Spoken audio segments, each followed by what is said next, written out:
this UNHCR Ideas Google Hangout. I'm Lauren Prater, Associate Innovation Engagement Officer for UNHCR Innovation, and with me are Nico Soa, a Protection Associate in Accra, Ghana, Troy Etulain, a consultant in community technology access here in Geneva, Switzerland, and Colleen Maniez, a project manager from the Mengtas Center in Kuala Lumpur, Malaysia. Welcome, everyone. Hi, welcome. Thank Today we're hanging out to talk about the Safe from the Start Challenge, which has just wrapped up on UNHCR Ideas. Miyako, Troy, and Colleen each had a top winning idea for this challenge, and I wanted to pick their minds a bit about their proposed solutions to the challenge question to protecting persons of concern from sexual and gender-based violence. Now, just to give you a little background into this challenge, the focus of this challenge is centered on the use of innovative renewable energy or livelihoods-based programs to empower and protect populations at risk of SGB. The Division of International Protection will work closely with Bureau and country operations to identify where these winning ideas could further be developed and piloted in 2015.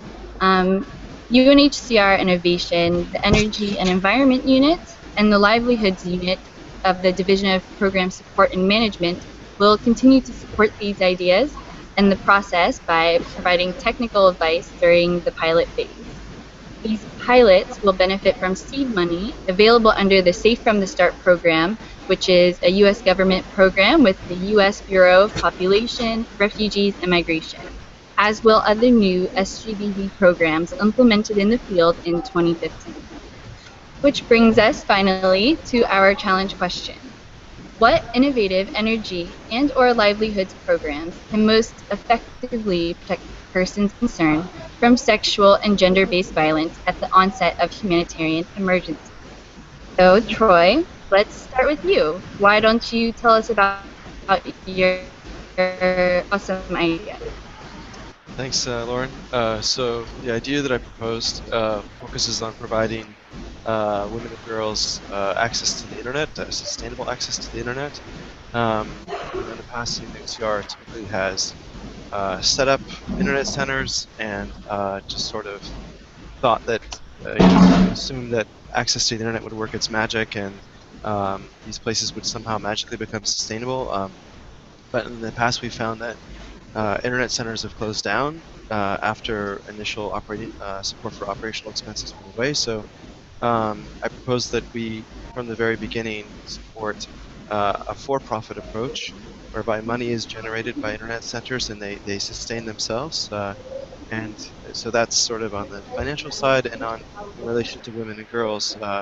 The truth is that in many cases, because women bear the primary responsibility for child rearing, and in some situations, cultural norms don't allow for girls to be around men or boys who are not of their direct family, of not direct relations.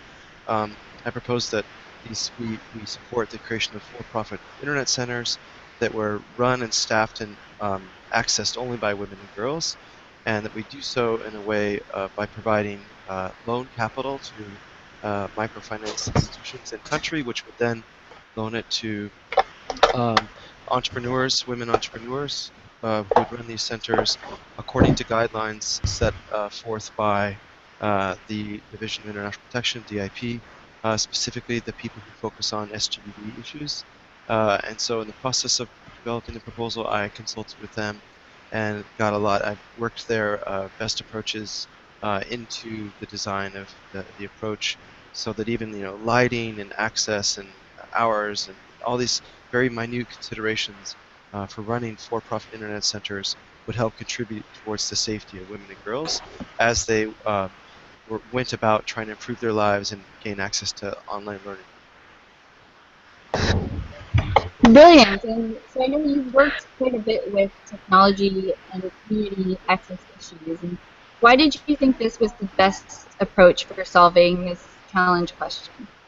I think that sort of we typically think about humanitarian assistance as something you provide, and it's like we give, and people receive. But if you consider the fact that most refugees spend an average of 17 years where they flee to, you realize that traditional method of just giving and supporting 100% or a large portion of their livelihood, you realize that that's just not sustainable. And so it's actually not in the refugees' best interest for us to have that sort of old approach. So taking a for-profit approach, basing it upon local supply and demand of technology, of whatever internet connection speed we can find, it's in their best interest to supply both access and content. One of the things we've done in our department is we've created a global platform called UNHCR Exchange, which is a web-based but also mobile device-based online learning and knowledge sharing platform. And so we come to the table already, once these centers are going to be set up, we already are ready to provide a platform which enables for-profit creation of knowledge products. So I think what the secret is to understand that knowledge and content feed off each other and encourage each other. So by working on both the content side on the access side, we'll generate sort of like a snowball effect of increasing refugee usage of communications technology and of creation of learning content in a horizontal way from refugee to refugee. I think it has a lot of really great potential. Great, thank you. Very excited to see your ideas piloted in the next year. Now let's move on to Miyako. You've been working with UNHCR in the area of protection. Could you tell us about your approach to coming up with this idea and why you thought energy was an important aspect in its development?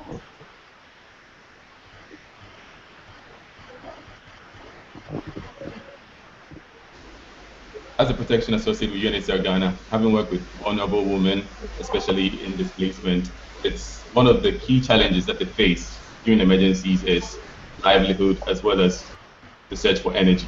And there are so many instances where they, in their search for livelihoods and energy, they get exposed to SGBV. So as soon as I saw this challenge, I knew that this was an opportunity for us to come up with a project to address both the livelihoods and the energy needs of the especially vulnerable women and children. So my idea basically was coming up with biomass briquettes, especially in these parts of Africa where we have a lot of waste biomass. For example, in Ghana along the coast, there are lots of coconut trees that are there, and we have a lot of coconut sellers, and there's a lot of waste that's generated without any use for those materials. So my idea was that during the emergencies, we gather biomass as well as other useful waste. For example, from boxes and pallets that are used during the emergencies, we put them all together, and through a simple technology, we can convert all this into useful substances. That is the biomass briquettes. And I must say that this is a tried and tested poverty alleviation tool. It's been used in other operations, even in Ghana, as a livelihood empowerment tool. Also, once we're able to get the biomass briquettes for them, it's not just for them to sell, but they can also start their little businesses, because we have refugees who have access to some little money and they can buy the items that they need to start a restaurant. But the absence of fuel wood is one of the biggest challenges to them. And so there are three ways in which this can be used for the livelihood. First of all, they can sell the biomass briquettes and get some revenue. Secondly, they can use it as fuel to open up little restaurants. And then thirdly, we are going to work with other people in the camp, not just the vulnerable refugees, but we get other people who collect the waste. And this waste will be sold to the union. So we are targeting 3 different people at the same time. Brilliant. I mean, your idea is great. It really addresses not only the challenge question, but adapting energy and livelihoods into your idea. Specifically, did you have any challenges when you developed this strategy? I know you mentioned that this has been done before, but did you have any challenge when you were trying to write your proposal or anything for the UNHCR Ideas platform? Yes, the main challenge that I had was what will be the incentive for refugees to pay for the briquettes, because they will be sold. What will be the incentive for them to pay for it rather than going to pick up free forward, which endangers them, right? So what we were thinking was we'll couple the biomass briquettes with fuel efficient stoves, which are made purposely to burn these briquettes. So in that way, we are creating a need for it, a supply and demand. We give them the stoves, and then they will have to use the briquettes to burn them. So these are some of the challenges that we face. Also, looking for market opportunities might be a bit of a challenge. So also, the fuel efficient stoves will not be given just to the refugees, but will also give some to the host communities as well, so that they will also be a market feeding on the production of the biomass briquettes. So we looked at a market creation approach to solve this challenge, which is inherent in the proposal. Great, thank you for that. And we're very excited to see your idea get implemented in 2015 and to see it come to life. Colleen, hi. Do you want to tell us about your idea?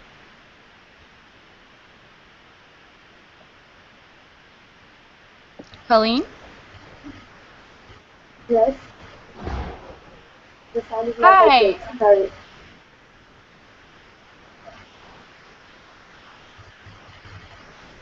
Can you hear us? Yes, it's okay. Great. Do you want to tell us about your idea for the challenge? Yes. So the ideas came with the women. Actually, we had a meeting at the center, and we were talking about the challenge and about how could we protect these people at risk. And so basically, I think 6 forms of 6 ideas came, and we're talking about, okay, these people in Malaysia, for the refugee women, they need protection, they need to have a safe place, they need to get assistance to find contacts as soon as possible, they need to gain self-confidence and like steady source of income with other people to together at the center, and the livelihood ideas came with production doing handicrafts, because it's basically what we know how to do at the center. So we're thinking, okay, let's use this tool to gain security, to protect these people at risk. So besides the do you hear me? Your voice is a little soft, but we can hear you. I'm not sure if you can turn your volume up a bit, if that's possible, but we got everything. Okay. I go on.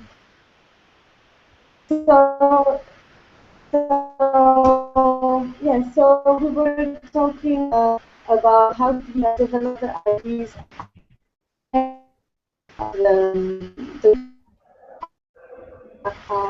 to create a self-esteem and self-development to these people, about the assistance, like having a shelter, for example, or to have the classes, to gain skills, and to be safe. So basically, I think it's how our idea came out, and we are pretty excited to develop it. We have a couple of meetings since, and the women at the center are really, I think, motivated to do it, because this is, I think, the particularity of the center. It's a center run by the women, by refugee women, for refugee women. And yeah, I think this is really the strength of the ID and how really we could really bring protection to those people at risk, because I think they could be part of the projects at the center. Great, thank you, Colleen, for that. And currently, you, as you mentioned, working at a Burmese Refugee Women's Center.